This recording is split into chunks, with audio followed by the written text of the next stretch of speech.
Welcome to RX Channel. Kali ini kita akan belajar tentang epigenetik. Namun sebelum itu jangan lupa like, subscribe, Comment and share videonya. dan jangan lupa nyalakan notifikasinya guys. agar tidak ketinggalan video selanjutnya. Apa itu epigenetik? Epigenetik adalah mekanisme intrinsik yang merubah ekspresi gen bukan dengan merubah sequence DNA, tetapi dengan memodifikasi DNA dan protein kromosom histon. Epigenetik terlibat dalam genomic imprinting dan aktivasi kromosom X pada manusia, dan kegagalan dari mekanisme ini menyebabkan kelainan kongenital dan timbulnya kanker. Atau secara singkat, epigenetik yaitu perubahan ekspresi gen, perubahan fenotip, dapat diturunkan melalui mitosis maupun meiosis, dan tidak melibatkan perubahan sequence DNA. Faktor yang mempengaruhi epigenetik: yang pertama, nutrisi.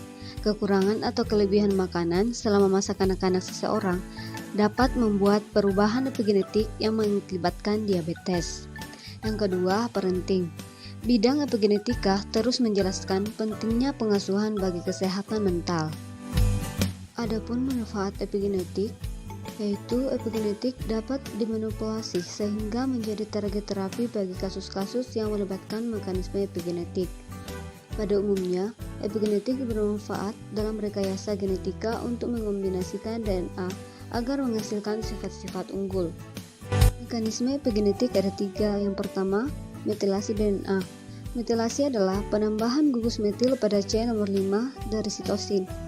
Metilasi bukan disebut mutasi karena sitosinnya tetap sitosin, hanya ditambahi metil dan tidak ada perubahan nukleotida. Yang kedua, modifikasi histon, yaitu serangkaian perubahan yang dialami oleh protein histon. Yang ketiga, RNA non-coding. RNA non-coding adalah suatu molekul RNA fungsional yang ditranskripsikan oleh DNA namun tidak ditranslasikan menjadi protein. Metilasi DNA, penambahan gugus metil dibantu oleh enzim DNA metiltransferase atau biasa disingkat dengan DNMT. Ada 3 macam enzim untuk mempertahankan polimetilasi DNA tubuh, yaitu yang pertama DNA metiltransferase 1, yaitu mempertahankan polimetilasi DNA yang standar. Yang kedua, DNA metiltransferase 3A, yaitu mempertahankan pola. Yang ketiga, DNA metiltransferase 3B, yaitu metilasi DNA yang baru. Demetilasi DNA yaitu enzim penghapus metilasi, di mana modifikasi dan menghapus gugur metil dari DNA. Kemudian, demetilasi DNA gen aktif. DNA nyala adalah membutuhkan energi sehingga DNA nyala yang mengalami penghapusan metilasi karena membutuhkan. Berikutnya, modifikasi histon. Modifikasi histon mempengaruhi perubahan bentuk kromatin. Ada berbagai macam modifikasi yang dapat terjadi pada histon. Yang pertama yaitu asetilasi.